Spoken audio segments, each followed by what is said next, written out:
Oi, Miguel, tudo bem? Como você tá? Tudo bem, Thalita? Boa tarde a todos e todas. Preocupado, né? Como todos e todas, porque a gente vai tendo uma escalada, né? Eu estava ouvindo o Giro, pensando na pesquisa. Nessa semana nós tivemos esse ataque a Vera Magalhães, tivemos o caso do petista assassinado a machadadas no Mato Grosso do Sul, nós tivemos o caso do empresário do agronegócio negando marmita, né? Então, é uma violência sem fim, né? Nada mais justo que a população se sinta com medo e cautelosa de manifestar suas posições políticas quando a gente tem esse cenário, né? Tão diferente do que é a tradição brasileira, né? Sim, e a gente dependeria de um posicionamento firme por parte também do presidente da República em relação a apaziguamento, né, Miguel, para que situações como essa não voltassem a acontecer, e a gente não tem isso. O episódio mesmo da Vera Magalhães, agora essa semana, a gente teve um Bolsonaro em silêncio, mesmo porque ele já tinha feito o mesmo ataque há algumas semanas. Então, silêncio total. Os outros, todos os candidatos se manifestaram ali à frente na corrida presidencial, se manifestaram, repudiaram esse ataque, mas por parte do presidente, em nenhum desses episódios a gente teve uma fala no sentido de apaziguamento, de pregar paz, de condenar a violência, né? Isso seria muito importante nesse momento. E eu queria chamar a atenção para esse Dia da Democracia que é celebrado hoje, e a gente tem essa grande parte da população defendendo pautas que consolidam de fato a nossa democracia, né? E que constam num projeto político do candidato que a gente tem à frente agora na corrida presidencial, que é Lula, né? A gente vê Lula defendendo essas pautas, muito diferente, mais uma vez, da postura de Jair Bolsonaro, que tem falado muito sobre armamento, e a gente viu que a população é contrária a isso, por conta desse estudo. Então eu queria que você falasse um pouquinho sobre essa visão da democracia, grande parte da população, e como isso é importante no momento em que a gente vai definir os rumos da nossa democracia, né? Olha, essa pesquisa veio num excelente momento, assim, foi muito precioso, né? Primeiro, eu acho, dialogando com os elementos que você trouxe, acho que a primeira coisa, não seria possível Jair Bolsonaro, de maneira alguma, pedir um apaziguamento, uma pacificação, porque esse discurso de violência, ele faz parte do DNA do bolsonarismo, né? Seja do próprio Bolsonaro, né, de sempre incentivar, então você lembrou muito bem, o que esse deputado paulista fez agora não é muito diferente do que o próprio Bolsonaro fez no palanque, ali na tribuna da TV Bandeirantes, no primeiro debate. Foi exatamente os mesmos termos, o mesmo estilo, né? O mesmo ataque, nada diferente do que ele já tinha feito com a Maria do Rosário lá atrás, com a deputada Fernanda Melchione, enfim, é a tradição, né? Então há uma ação pela violência, isso é típico do fascismo, do nazismo, e também que a psicologia, a psiquiatria explicam, né? Os seguidores do fascismo e do nazismo, em especial a classe média recalcada, eles também se movem por essa ação de vingança, de achar que estão sendo preteridos e que, enfim, a violência é a forma que eles canalizam essas frustrações, né? Então faz parte desse projeto, não teria como ser diferente. A segunda coisa que é preocupante é que, se nós pensarmos, né, eu falei da escalada das últimas semanas, mas se a gente for recapitulando, né, nesse ano nós tivemos praticamente um episódio de violência por mês. Nós tivemos caso de drone jogando fezes em manifestação, nós tivemos aquela bomba no comício do Lula no Rio de Janeiro, nós tivemos o caso mais grave, né, o mais conhecido, esse do assassinato no Mato Grosso do Sul, o caso no Paraná, que você lembrou no Giro, né? Agora esses casos que eu acabei de citar dessa semana. Então nós temos uma escalada permanente. E qual é o problema? Que é uma banalização da nossa sociedade por essa violência.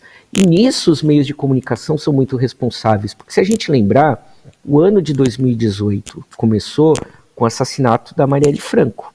E até hoje, passaram-se 4 anos, nós não sabemos, né, mas os verdadeiros mandantes do crime não aparecem. Mas a gente sabe toda a ligação da milícia, esse comportamento estranho do Braga Neto, que era o interventor, né, atual candidato a vice-presidente. Depois nós tivemos a caravana do Lula na região sul, em que eles foram atingidos por balas, tanto aqui no Rio Grande do Sul quanto no Paraná. E essas questões, e depois, logo ao final da eleição, nós tivemos o caso daquele mestre capoeirista baiano que foi assassinado a facadas, também por um bolsonarista. Como é que a mídia tratou tudo isso, né? como banalização. Então a gente vai se acostumando a ter esses episódios de violência e vai tomando eles como se fossem comuns. E aí, nesse sentido, a mídia tradicional tem um papel terrível. Pensando nos empregadores da Vera Magalhães, hoje eu olhava a capa do Estadão sobre essa pesquisa, justamente que nós estamos debatendo, e do lado uma comparação: a esquerda aumenta os governos da América Latina, aumenta a violência, como se fosse causa e consequência, quando é justamente o contrário. A escalada de violência vem da ascensão da extrema-direita, né? E é bom lembrar a forma como tem tratado essa polarização como se fosse entre iguais, né? Todo o discurso da terceira via, que o Ciro repete, tem sido equivalente, né? Como se a gente tivesse essa violência por parte da esquerda, dos petistas, etc., quando a gente não tem um único caso de agressão bolsonarista, de uma morte, etc., né? E aí eu lembro sempre das declarações que o ex-presidente Lula tem insistido, de que polarização sempre houve no Brasil. E é bom lembrar que de 94 a 2014 houve uma polarização entre o PT e o PSDB.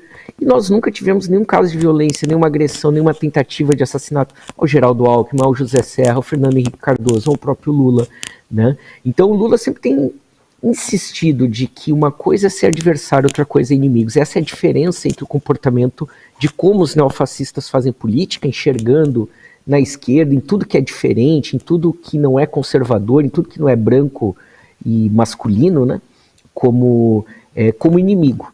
Eu acho que essa é a grande diferença. E, ao mesmo tempo, a grande morte da campanha do ex-presidente Lula tem sido justamente: vamos juntos reconstruir o Brasil, reestabelecer a democracia, e nada mais simbólico, vocês se lembram que eu mesmo achava que isso não seria possível, do que ter o Geraldo Alckmin como vice, né, o candidato derrotado em 2018, né, mas também derrotado pelo próprio ex-presidente Lula no segundo mandato, e que demonstram, a grande sinalização de que existe um projeto maior de sociedade brasileira e que não corresponde com o que representa, e a pesquisa da Datafolha comprova isso, né, uma minoria.